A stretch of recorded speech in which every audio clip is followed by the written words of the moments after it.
Also, Toyota's reputation taking a beating over the recent accelerator debacle, sticky gas pedals causing some cars to speed out of control. But it turns out it may not be a mechanical problem at all. What it could be and how to stay safe if it happens in your car. 3 minutes away. We're going to 120 Mission Gorge. We're in trouble. We can't. There's no brakes. We're approaching intersection. Hello?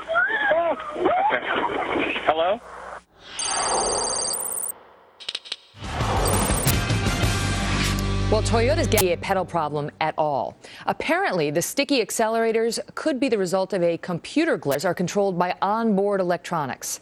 And at the same way that your laptop crashes from time to time, your car's computer can have software issues. Any car, potentially. The problem is a car-computer crash could have catastrophic consequences, like they did here. We're going to 120 Mission Gorge. We're in trouble. We can't. There's no brakes. We're approaching intersection.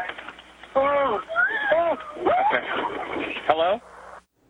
Just awful. So how can you keep your car from winding up in this position and potentially killing or hurting you and your family? Lauren Fix is the car coach and auto industry expert. She's my guest now. Lauren, this is so scary. Our entire cars are basically run by computer now. And so whether you have a Toyota or any other brand, you got a car that relies on a computer.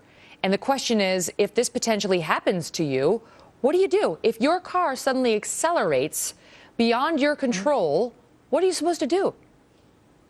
Well, you have to kind of do what you can. In this case, first thing I would do, naturally, I'm a race car driver, so my reaction would be to put it in neutral.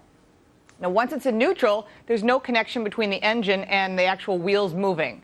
And then put on your four-ways, find a clear area to pull over to the side of the road and shut it down.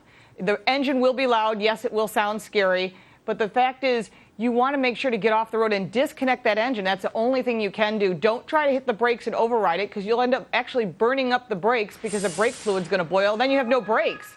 So neutral is your answer. So if you're riding along and your car takes off like out of control accelerating, obviously your first instinct will be to hit the brakes. Then you find out the hard way that's not working. Next move, put it in neutral. Yeah. Okay.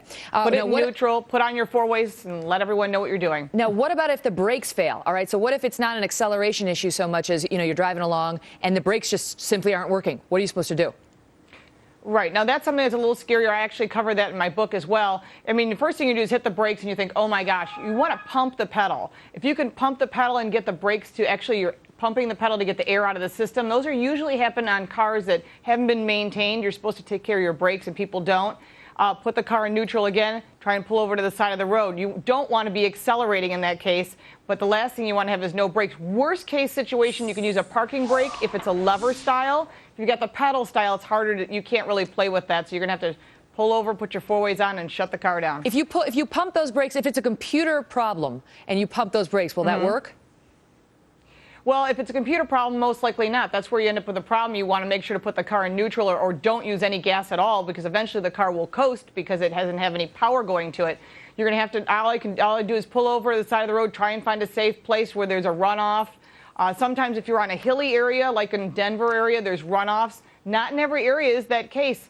You want to keep using the brakes, parking brake if necessary. You can shut the car down, but then you have no power brakes and no steering. You have to leave it in that accessory mode. Last question for you. Some people are now advocating in the wake of this Toyota problem a panic button or a so-called kill switch in your car that you could hit in case of emergency and it would just shut things down. Are you a fan of that?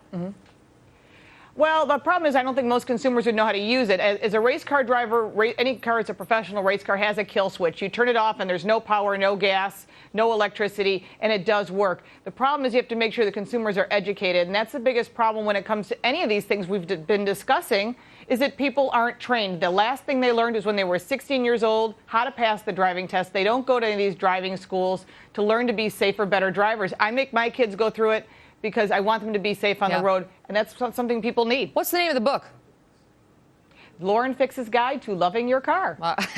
All right, Lauren, thank you so much. It sounds like something we could use. All the best to you.